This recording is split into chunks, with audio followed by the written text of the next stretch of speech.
So good morning once again. If you're tuning in, this is Good Morning Kenya. And this morning we are putting the Subukia Declaration into perspective.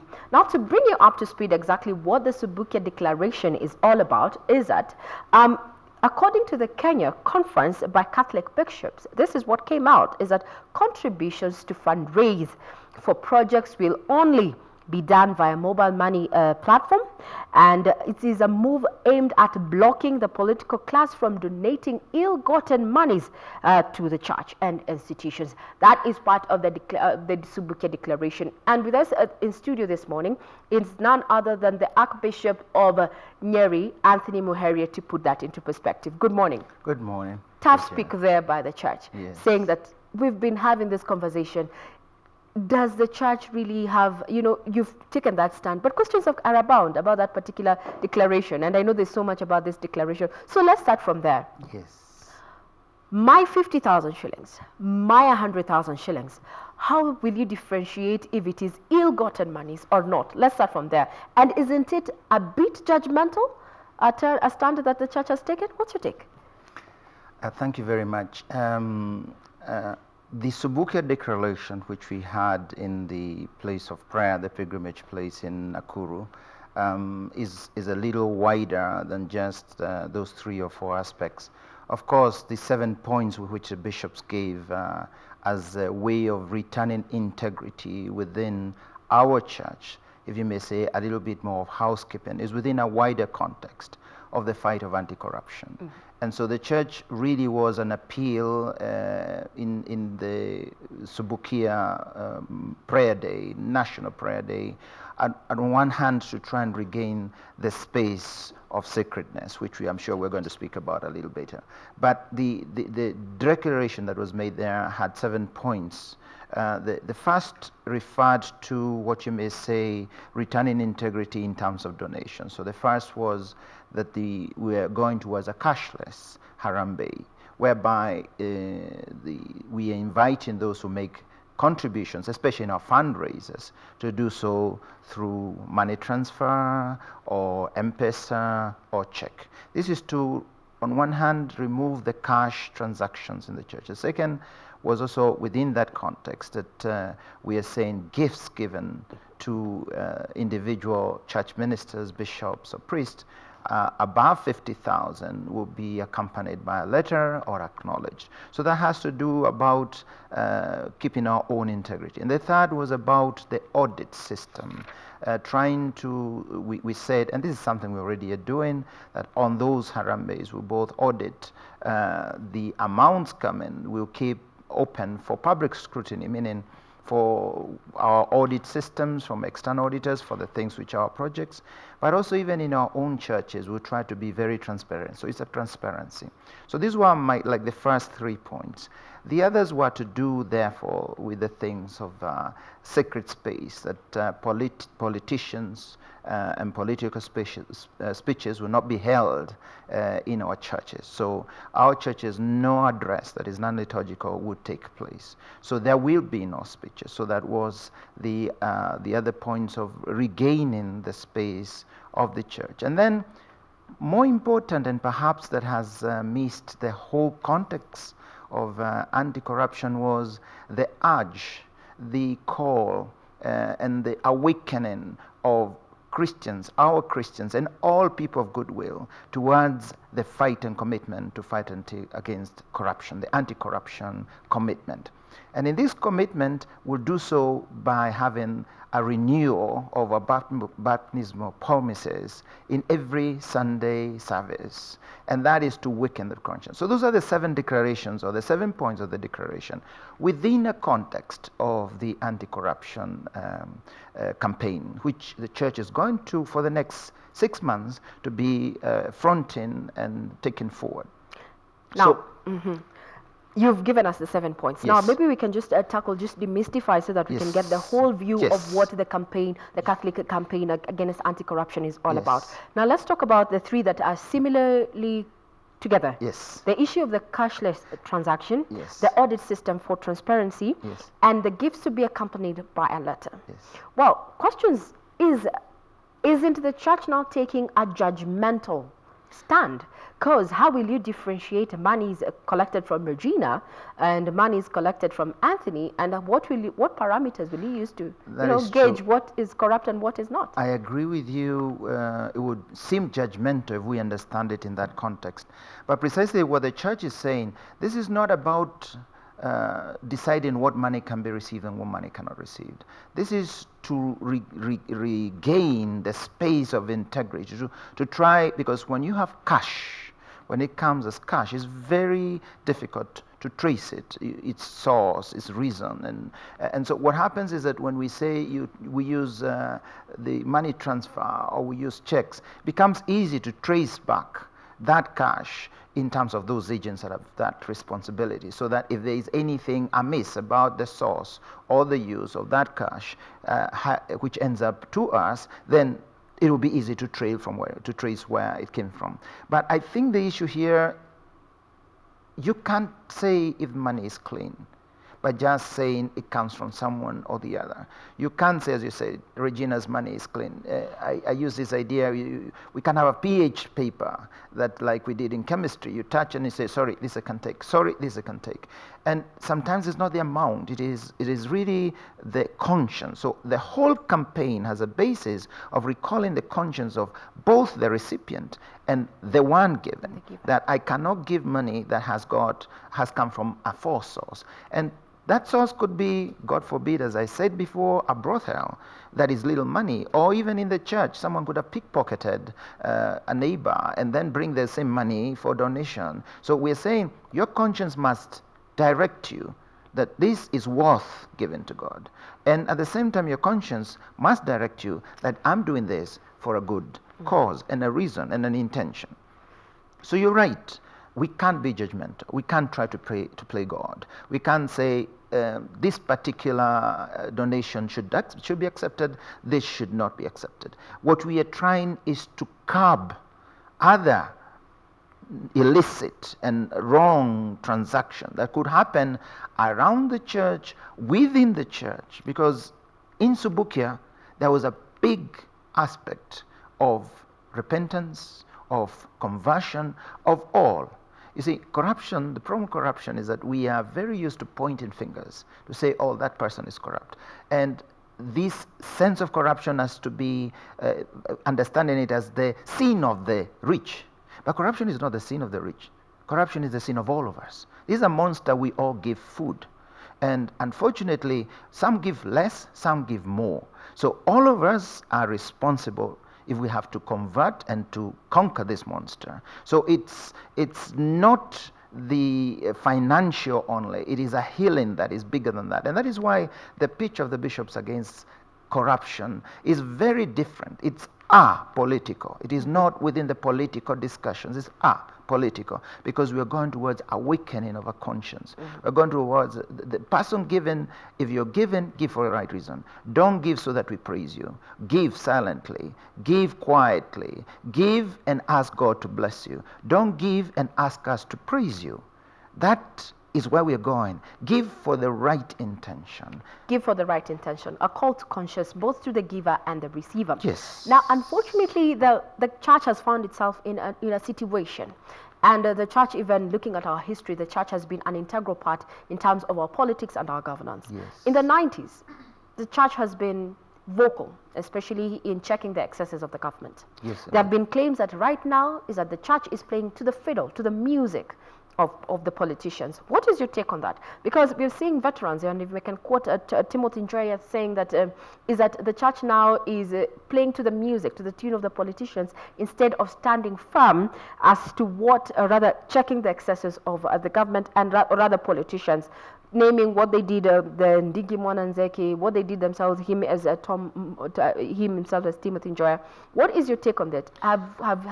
Is politics playing church, or is church playing politics? That's a good question, Regina. I think the context has since changed, and we must give a lot of credit to all those, especially if you may say the second redemption or independence of Kenya. There were a lot of churchmen who were very involved and outstanding Kenyan heroes. That goes without saying. But at the same time, we have to realize that was a very different context. It was a context where no one else could voice any opposition without being intimidated or suffering consequences, and even some of those judgments did suffer consequences. It was a time when the space, including the media space, was very limited, and so the only place really where seemingly the jaws of the law or of the government would not reach was the church space. And a lot of that, of course, became the space to speak about freedom. And it wasn't just a matter of political freedom, it is an integral part of human dignity. So the church in coming in was asking for the freedom of the expression of being determining your direction in life. So it is widening the space of human freedom, and therefore returning the dignity of an oppressed man during that time. So there is no doubt the church had a duty to come in, and it was a voice that everyone else was using, including media, I must say. Mm-hmm. Time has changed, and after that multipartyism, and after that the freedom and the space that have come in and we're enjoying now, which we are very happy. The difference is that now, unfortunately, is about, and I think this is a very hard criticism across the board, is about money. It's about how much money you can make. It's about how much sales. It's about how much market. This goes with the media. This goes with anyone who is making news. So in a sense, the focus no longer is what sells. And that's why you also realize that time you never had gory stories reported by news or by newspapers. But now gory stories seem to increase the sales, and everyone is putting that as 5, 6, 7 pages of situations that are pretty pathetic. That is where I think the first criticism comes, that the media focus, the camera, shifted from the church space or the moral voice, and a lot of that has gone into the political voice. We've been sold to the political class and the political name-calling, backing, and across. And I said recently, when you go to funerals, when you see the funerals that are projected on media, on TV, when you ask the reports that come in news, there was a funeral of some so and so, then you ask, what was said? Who was the church minister? Who was the bishop? Who was the priest? Did he say anything? What was said in that funeral? The only thing you report is many times the media reports, oh, there were these politicians. So the funeral is measured by the number of politicians present that attend, and at times with the bickering that took place. Now, don't you think then the church has failed in that particular aspect? Because the media would come cover because they're there, but the church has allowed them to take to the pulpit or the sacrist to give this summons. Now that comes the crux, where now the church is embroiled in matters politics, that you've given leeway to politicians to take over. Now the question I am pitting it to you is politics playing church, or is the church playing politics? Yes. And now let's focus on the politics playing the church, because we've seen enough incidences in the church, people taking to the podium. It is in the middle of a service, whether in the mainstream media or in evangelicals, this is the same story. Are we failing as a church? I think, and as I was trying there, in one of the, as I said, the focus is that many times we end up actually highlighting the negativity of the political play. And I agree with you. We also could have done a lot better. I think we cannot exonerate ourselves by saying we've acted very well. I think it is true, and the criticism is very welcome, and it's right. But in this Subukia declaration, and even during the politics of the pre-election, the pre-2017, we already had declared, and this time now we're putting as a firm decree from the Subukia Declaration that politicians will not address the congregation in our churches, the sacred place. And this was a prophetic gesture. When the bishops came out in Subukia, they came out barefoot. They came out in the Moses sign, we are in holy ground. We're coming back to God. We want to hear what he tells us. And they knelt. And in kneeling down, they asked for pardon for a lot of things that perhaps we also have not done very well, but especially we as a nation have let ourselves be chained by all this.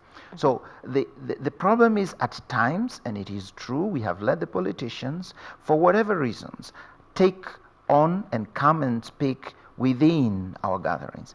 And that is what the Catholic Church has said we've brought to a stop. That will not take place.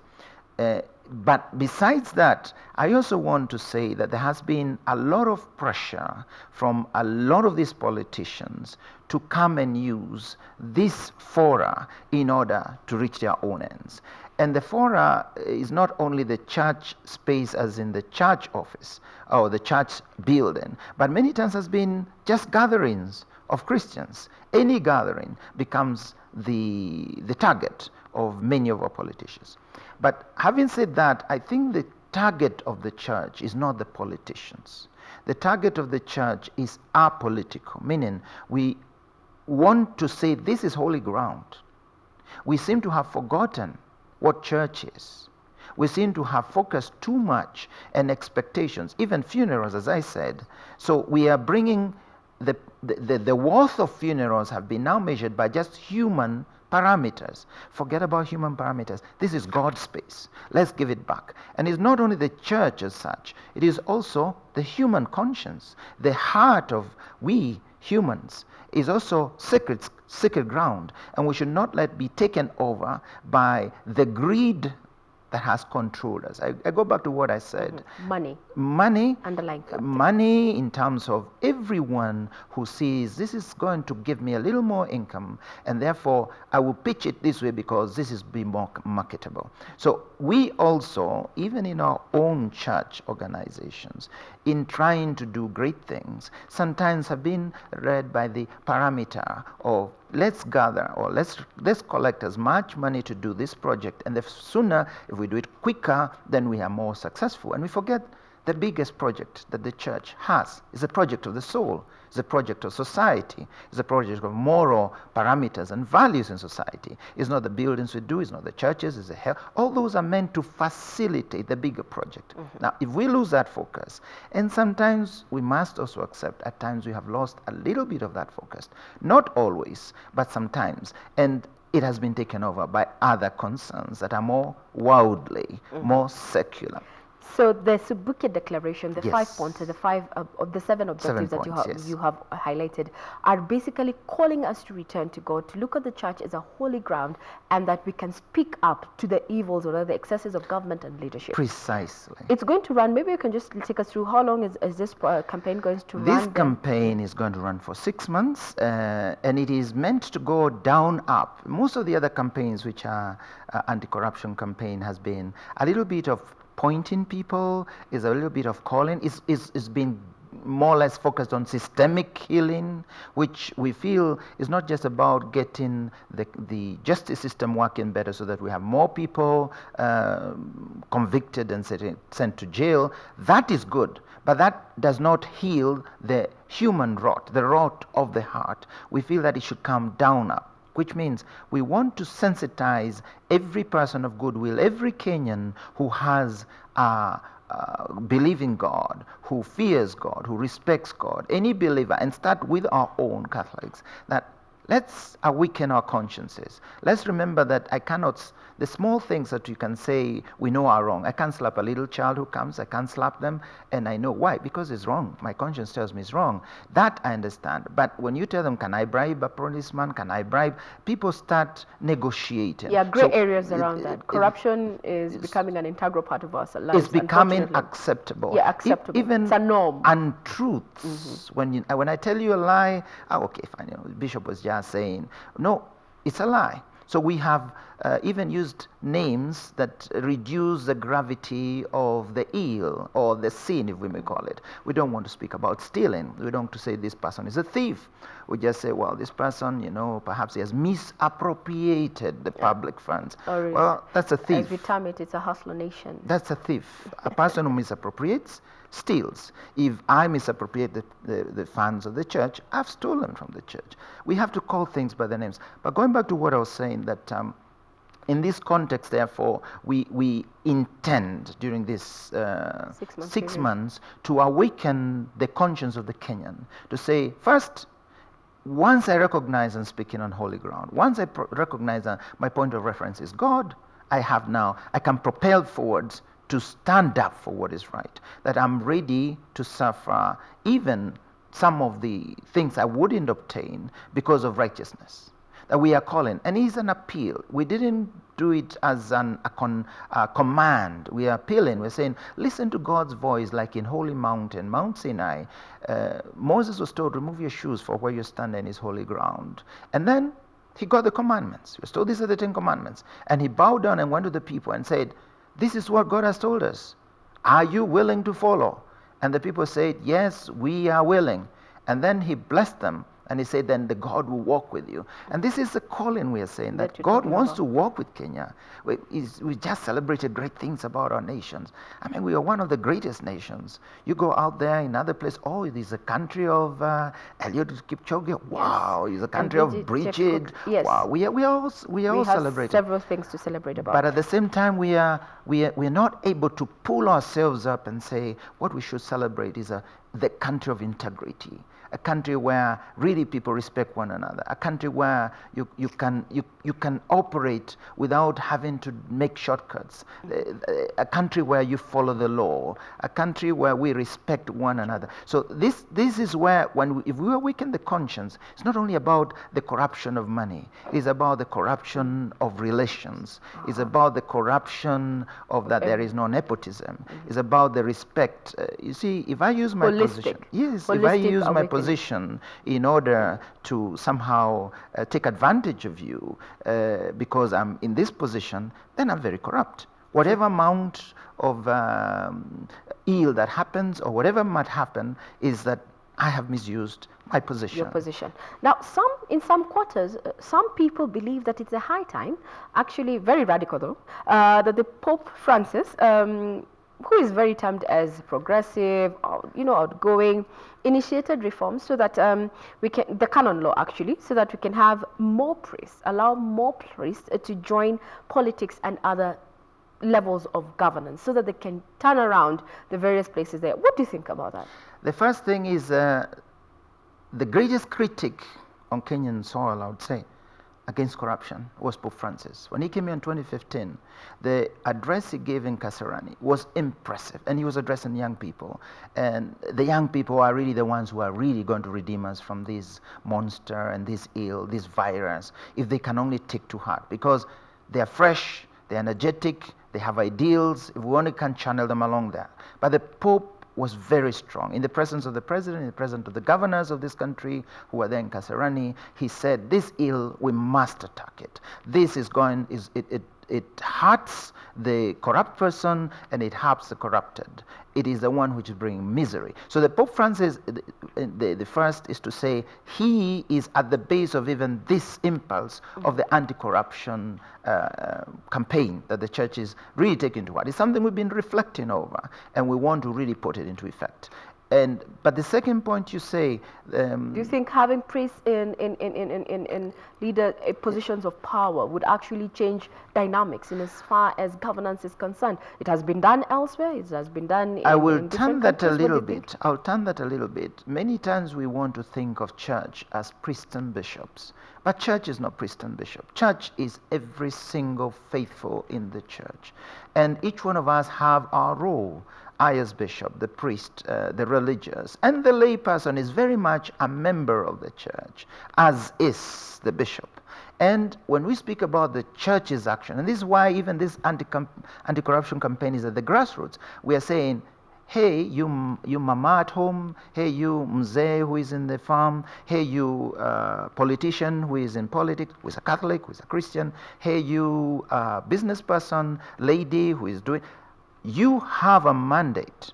You must take up as church your mandate which you got through baptism, so as to carry this purification process of this sacred area that has been soiled by fighting against corruption. So it is the responsibility of each one of us, wherever we are, in whichever position in society. It doesn't matter the position. Even the matatu tout who is a Christian, or the driver of a matatu who is a Catholic, must take upon himself and say, I must follow the rules. I must follow the traffic. So it's not a question of just the leaders. It is all of us across the board. So it isn't the priest, the clergy, who should now come and take in the secular space. On the contrary, ours is a catalytic effect. We catalyze, we empower the lay people. They come, we energize them. That's what the sermon is supposed to do. And the Christian says, wow, I'm going out there and I'm fighting this battle. Now, you've mentioned something, the issue of the youth. You've been very vocal about it. Yes, I've read a couple of your speeches saying that the youth need not to be they need to grow holistically, be in touch with nature and God, and just not be overridden by matters digital. This is a digital era. We are on the brink of the fourth revolution, digital driven. Now, when you talk about the youth, we cannot fail to address the issue of we've had increased gender-based violence among the youth. Children are taking their own lives in terms of suicide. Yes. What direction, what is the Catholic Church doing, or rather the Church doing, to ensure that our generation is going to perish if no one steps in? So what measures have you put in as a Catholic Church? You touch a very sore point, and it is the future of this country that we see crumbling already before it stands, and it is a sad affair. It's a very wide topic. The first, my take is the youth that we have now are youth that have not received sufficient and deep formation in terms of life formation, and that the values have not settled in fully. And I'm not speaking only about Christian values, which should be there, but even human values, the human values, for example, of respect. This is a youth that have been formed by, as you said, TV, by media, and more recently by social media. So they're youth who have received a lot of information, a lot of influence, and what we call a lot of socio-engineering. They've been re-engineered into thinking into certain manners that are not always value-based. They are based on status-based. They are based on image-based. They are make-believe. They just want to believe they are there where they are not. They want to make everyone else. So there is that kind of culture that has come. But the emptying of the youth in terms of moral is a reality that we're facing. In my view, too much has been spent in trying to highlight the wrongs that the youth are doing, and we have not accompanied them as much as we do. So we as a Catholic Church have got very concerned about this, and we are spending a lot of effort in order to awaken the youth and above all accompany them. Just last year we had in the Catholic Church, in the entire Catholic Church, the Synod of the youth, in which I participated and in which I gave 2 or 3 presentations in the Vatican. And later on we went to Panama, in which we had the World Fiesta Festival with over 3 or so million youth gathered from all over the world in order to give 2 things to the youth. 1, sense of hope, and 2, the confirmation that we accompany them.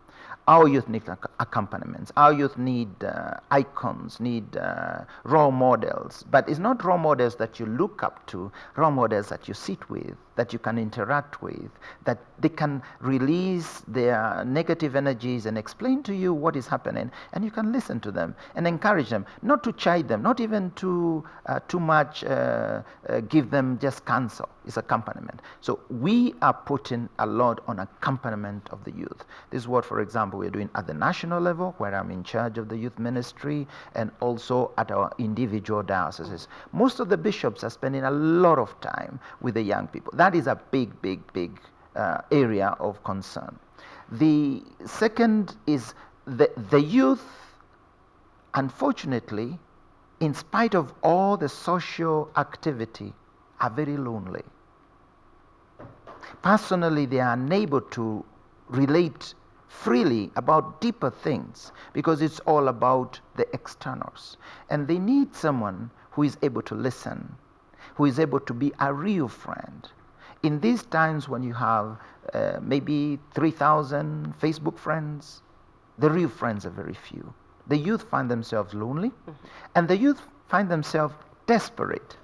They are working, they're looking for jobs for 3 years, 4 years, and they want some minimal satisfaction. And so easily they are lured into other things, into all these other drug abuse, into things that eventually lead them to this total desperation. They give them a moment of perhaps sensual satisfaction for a moment, but very soon you enter into a deep, very deep well, and afterwards loneliness. they get empty. Yeah. And that's what we get. Now, still on the matters of youth, as you're going to that, there's the issue of peaceful coexistence, the issue of violent extremism. We've seen that going on. I mean, just a few days ago, we lost over 10 police officers, GSU. I mean, Al-Shabaab and all that stuff. So Muslim, Christianity, Catholic faith, there's so much has been said about different forms of faith. But at the end of the day, we tell ourselves that we're worshipping the same God.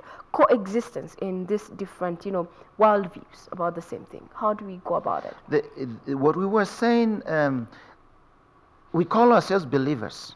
Indeed, believe in all these faiths, and I say across the board, there is one thing, one rule that applies across. Love.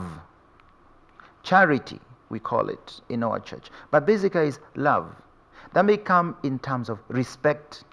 That may come in terms of giving one another, and especially in terms of life, in terms of relation, that person is a human being, is an image of God. Not all the religions speak about image of God fully, but there is a seed of that recognition. So the basis of respect among religions, or acceptance of what we call the interreligious dialogue and coexistence, comes from the actual first appreciating whoever and whatever the belief of the person you have before you, that person is the image of God. Okay. That person is a deeper reality, that in giving the respect to this person, I'm actually giving respect to God. And it doesn't have to be reciprocated to me. I don't have to expect reciprocation necessarily, because it is, again, driven by my realization, a deeper realization in conscience, that this person deserves my respect. He may be a thief. He may be even a murderer. And that's why mob justice can never be anything that you can justify, and in that whole human dignity trail. But that's the first principle that will enable us to sit down and relate. So all religions must be open to one another. And we have to focus on love. Love is a constant. Is a constant across. And then together with that, it is a never ever a reason to use violence or hatred as a tool to obtain whatever end you have. Now, that is across all religions, but the extremes are the ones who want, because they so badly want their objective and goal met, that they even justify by saying, oh, the end justifies the means. That, in the principle of all religions, does not hold. Now, just shifting focus to a more controversial issue, yes, and where the Catholic Church in particular has found itself in somewhat of a fix, the issue of the government vaccine. Let's talk about the issue. Tetanus vaccine, saying, oh no. Then there's the issue of the controversial contraceptives that the Catholic Church has also been found, has found itself inside. Just maybe take us through on the issue of contraceptives, then we talk about the issue of the tetanus vaccine, given that some Catholic scholars just, I think last week, said they are against that particular one. And, we'd want to know, is there a scientific reasoning around it? Is there a report so that Kenyans can either know now which side to lean on? Regina, that's a very wide one, but we'll try to handle it. Let's try and break it down. Yes, yeah. The first is, what is the church's stand in terms of vaccines? Let's just handle the vaccines first, because vaccines is partly moral, but it is not altogether just about the moral question. The church has had issues in the past, which we have always raised regarding the vaccine, the campaigns of vaccines for various things, which have always, there's various rounds, supported by WHO, supported by other organizations. And the first, we are not against vaccines. In fact, the first is to understand that the church has been one of the media in our churches to actually spread and reach out in order that many of our children get vaccinated. It's one of the centers. Yes, yes. And this has been there for the last 40 years. We've been having these vaccines are not new.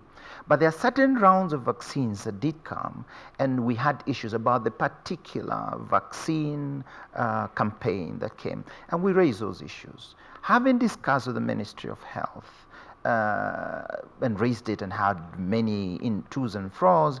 One particular one that was raised that seemed to have been laced with something, we checked and we had those discussions.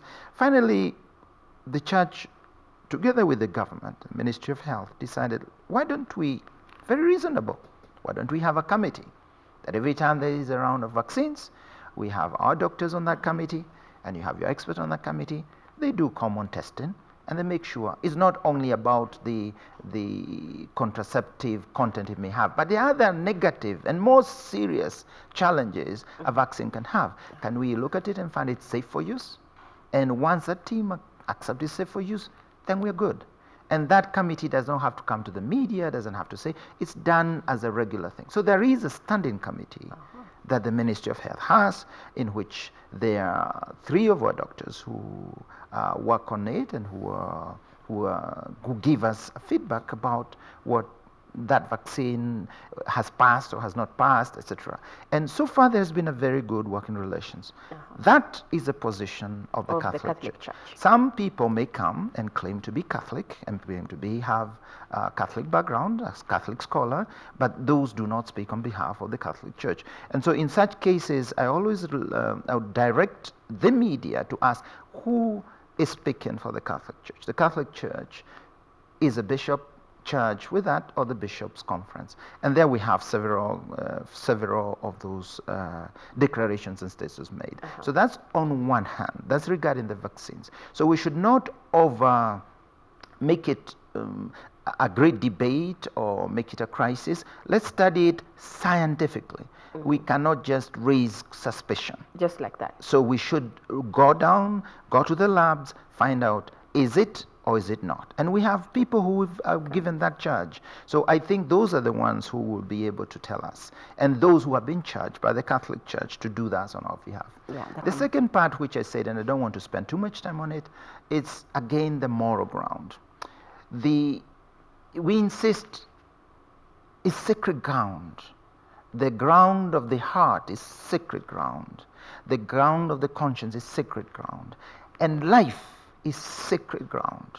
What God has given humans, the participation in his creative nature, in bringing a life to the world, is sacred ground, is holy. And therefore, anything that in any way soils that, I would also say, is a kind of a corruption of that very sacred institution. And that's where the argument of contraception comes. If it soils God's image and God's idea, then it is also a form of corruption. But that is a discussion that we can leave for another day. For another day. Now, before we come to a close, I mean, we need to get to know who Antony Muheria is. We just, you have a very successful career, if we can say that. I myself, you officiated, or rather you held Mass for us in 2003 and 2004 while I was in high school. Yeah, just basically. Yeah, so let's just say you have a great career to tell us. But now, what is most unique about that is that you actually studied civil engineering, worked, then followed your calling. Especially in this time when the youth are still grappling with the issue of finding themselves, what they want to do with their lives. What can they take home from Antony Muheria, from your experience and you answering to your call? Well, I don't know what I can really give to them. I'll just, maybe what comes to mind, I just say what comes to mind. The first thing that comes to mind is that there is more to it than just material success. There is greater satisfaction in giving oneself to help than there is in receiving the help and receiving the praise and accolades of people around you. The change of greed and money as the prime mover of what we are doing must shift now to the values and the satisfaction one gets in service, in actually reaching out to others. And that, I think, is one satisfaction that I have found. I had a very satisfying, and I'm very happy as an engineer. I enjoyed every day and everything I did. But there is no doubt I cannot substitute it now with what this great satisfaction in serving in this new ministry. It isn't like I left and threw it aside. That was my nursery of learning a few things and skills. So use the moment you have, do what you're doing very well, and do it with a mind always of doing it for God. The idea of I'm doing it for a bigger cause. Think about something a bit more transcendental. Don't just think about the immediate rewards that you get. And here, going back, allow me to just relink to the Subukia Declaration and the idea of the prophetic gesture that wanted to highlight that the greed is a monster we are feeding. And we should start feeding something greater. And that is what we were saying, service, love. In humility, the bishop said, we walk with humility in the sense of there's a bigger goal for our nation. There's something you must aspire. And then don't give up. Don't be discouraged. We are there for you whenever you have an issue. Do not throw in the towel. Life is much richer than what you may see. Do not listen to your peers and the pressure. And above all, when you're doing whatever you're doing, keep your faith at the center. You need a spinal cord of values, and you need God as your platform. If you do that, then you'll be successful. You might not be as rich as you would have perhaps dreamt, but you'll be absolutely satisfied and happy because you'll be doing something that you enjoy, that you'll be getting satisfied with, and the fruits will come. They follow you. It's an amazing reality. It comes back to you. When you throw in dirt, it throws back that to you. When you throw in love and service, you'll be surprised at satisfaction of joy, of appreciation, and great things that happen to you. So young people, don't let the circumstances bog you down. You're made for greatness too. Just listening to Eliud Kipchoge saying the same things, that there are no limits really. There's nothing you can come up. Yeah. And that's what we want to give you hope. And we want to give you the accompaniment that is necessary. And you are the great drivers that will drive this fight against this monster. And if we starve this monster of corruption, if we decide I'm going to stand and I will state my stand against corruption, I stand against corruption, and I will not, my hands will shake before I hold a bribe. I better not get a promotion. If I have to bribe for it, I remain in my position. If I'm going to stand up on that, then I know I'll be satisfied. We will then be able to redeem this country from these chains that we are having. A call to consciousness, a call to come out together, not on an elemental level, yes. From in to out, from out. down. But now up. the question is, after 6 months, yes, how will you know that this campaign has actually bore fruit? What are your parameters? What are you going to be looking at as you come to a close? What would you expect? One would expect that the Christians will be able to, will have more expressions of standing up, and the Kenyans, I say the Kenyans, not only the Christians and believers will be able to stand up and say, we're not taking this kind of thing. We are not going to stand up for this. And I have decided, and we are going, as I say, starving the monster means if someone wanted a bribe, we won't get it. Now we have the recruitment of the military coming up. All of us say we are not going to bribe. There will be nobody getting benefit. So eventually we'll start getting control, and therefore people have the courage to start now holding even our leadership to account. That this or the other and our systems to account. People will be able to report corrupt practices. People will be able to say, this is what happened, this is a person involved. And it's not just about taking them to prison or imprisoning them, but it is about recovering the right thing that we need to recover in our society. I think we will start noticing a change, not only in the way the Kenyans will behave, but we'll also start noticing a change in the way that this nation will be managed. This is just 6 months. We are not ending it after 6 months. This is a 6-month campaign. After the 6 months, we'll take tab. We'll look at where we need to now emphasize, at what level, and then we will then go ahead. But once we've got momentum, then it may not even be a campaign. It will just be the ball will roll. And many initiatives will also come. Many other churches will pick it up.